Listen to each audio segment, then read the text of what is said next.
Later this week, the Senate will turn to another important matter related to America's safety and security. We'll take up legislation to combat the evil of sex trafficking. Keeping children safe from exploitation has been a key focus for several of us going back some years. In 1984, I advocated the passage of the Missing Children's Assistance Act. In the 1990s, I was proud to introduce measures that mandated centralized reporting for missing children's cases and created a national database and screening system to identify abusers.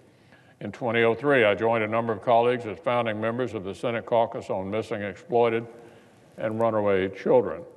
As recently as 2015, the Senate passed the Justice for Victims of Trafficking Act. This week, it's time to build on those achievements and take another step. It's time to confront the reality that trafficking has largely moved from the street corner to the smartphone.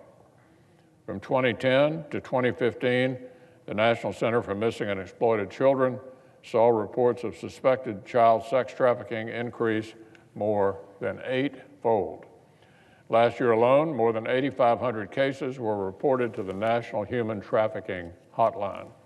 Part of the problem is a 1996 communication law that's being misused to protect websites that knowingly facilitate sex trafficking.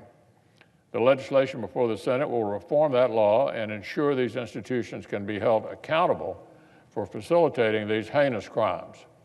Senator Portman has worked long and hard on this subject. He's helped assemble a broad bipartisan coalition.